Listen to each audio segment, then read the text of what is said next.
लेखुराम जी, हम इस पर आएंगे, लेकिन आपको ये बताना चाहेंगे अपने दर्शकों को कि आखिर क्यों पाकिस्तानी जेल में भारतीयों पर हमले होते हैं? आखिर क्यों पाकिस्तान की जेल में भी गुंडा राज है? क्या आपको पता है कि पाकिस्तानी जेलों में भारतीयों के साथ जानवरों जैसा सलूक होता है? 30 साल बाद पाकिस्तान की जेल से लौटे सुरजीत सिंह की जुबानी पाकिस्तान जेल के नर्क की कहानी सुनी।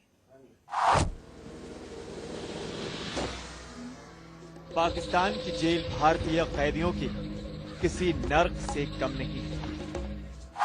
पिछले साल जून में रिहा हुए सुरजीत सिंह का चेहरा खुशी से चमक रहा था, क्योंकि उन्हें उन यातनाओं से मुक्ति मिल गई थी जो किसी इंसान को सिर्फ पाकिस्तान की जेल में दी जाती है। सुरजीत जैसे कैदियों का कसूर सिर्फ इतना है कि वो हिंदुस्तानी है। हर 6 महीने 5 महीने बाद एक कैदी मरता है उधर।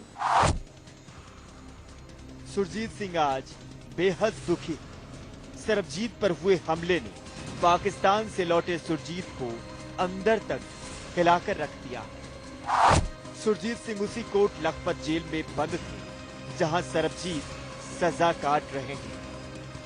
सुरजीत ने सरबजीत के साथ हुई अपनी मुलाकात को याद किया और बताया कि उन्होंने सरबजीत के आने से पहले संभल कर रहने की हिदायत दी थी। थोड़ा हम तो कहते थे उसको कि भाई यार थोड़ा एहतियात से रहा कर, कोई पता नहीं इंसानों का। तो वही बात हुई कि वो कहता था नहीं यार अपने भाई ने ये नहीं करेंगे, बस उसी बात पर ही हो। सुरजीत सिंह ने पाकिस्तान को बेहद करीब से देखा है। वो जानते हैं कि पाकिस्तान में ISI की इजाजत के बिना पत्ता भी नहीं हिल सकता। सरबजीत के साथ हुई वारदात में भी सुरजीत को ISI के काले कारनामे की बू आ रही है।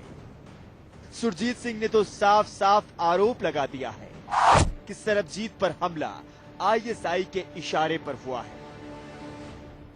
उनके मुताबिक जेल कर्मियों और कैदियों की पाकिस्तान में इतनी मजाल नहीं कि वो ISI की मंजूरी के बिना ऐसा हमला कर सके। साजिश की गई है। वो तो देखो आप इस कमरे में है, वो दूसरे कमरे में है, उधर जाओगे तो मारोगे ना। तो जब होटल का मालिक जो आपको भेजेगा भाई उस कमरे में चला जाए तो फिर रोकेगा कौन? जेल वालों ने किया है ISI के कहने पर।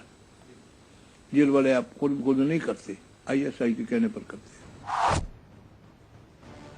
सुरजीत सिंह ने पाकिस्तान की जेल और हिंदुस्तानी कैदियों के साथ होने वाली बेइंसाफी पर कई बड़े खुलासे किए हैं। सुरजीत के मुताबिक अलकायदा और पाकिस्तान के आतंकी संगठन उन वकीलों को मौत से मारने की धमकी देते हैं जो भारतीय कैदियों का केस लड़ने की हिम्मत दिखाते हैं। यही वजह है कि पाकिस्तान के ज्यादातर वकील भारतीय कैदियों का केस लेने से इनकार कर देते हैं। सरबजीत के वकील को भी कई बार मौत के घाट उतारने की धमकी दी जा चुकी है। वकील को कि अगर तुमने इसका केस लड़ा तो आपको मार दिया जाएगा। अलकायदा वालों ने, अलकायदा के आदमी भी जेल में है, तंजीमों के आदमी भी जेल में है। सरबजीत सिंह और पाकिस्तानी जेल पर हैरान करने वाले खुलासे कर रहे सुरजीत सिंह ने अपनी जिंदगी के 31 साल पाकिस्तान की जेल में बिताए। उन्होंने भारतीय कैदियों से मिलने वाली यातना को बेहद करीब से झेला था। सुरजीत सिंह को पाकिस्तान में साल 1985 में फांसी की सजा सुनाई गई थी, लेकिन 4 साल बाद साल 1989 में सुरजीत की फांसी की सजा को उम्र कैद में तब्दील कर दिया गया। सुरजीत की सजा साल 2005 में ही पूरी हो गई थी, लेकिन उनकी रिहाई 7 साल बाद साल 2012 में ही मुमकिन हो सकी। इस बीच सुरजीत ने पाकिस्तान की जेल में नर्क भोगा और लौटने के बाद ही सुरजीत ने ऐलान कर दिया था कि वो कभी लौटकर पाकिस्तान नहीं जाना चाहेंगे। सुरजीत सिंह और सरबजीत सिंह को लेकर एक बार बड़ा असमंजस की स्थिति पैदा हो गई थी।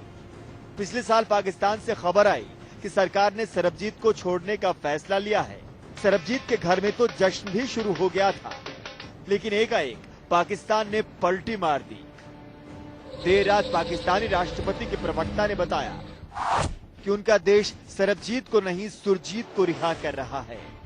पाकिस्तान की इस हरकत का देश में बहुत विरोध हुआ था, लेकिन सुरजीत की वतन वापसी ने कुछ ऐसे राज खोले जो पाकिस्तान की जेलों में होने वाली काली करतूतों का खुलासा करते हैं। Vipin Parmar, Chandigarh, India news.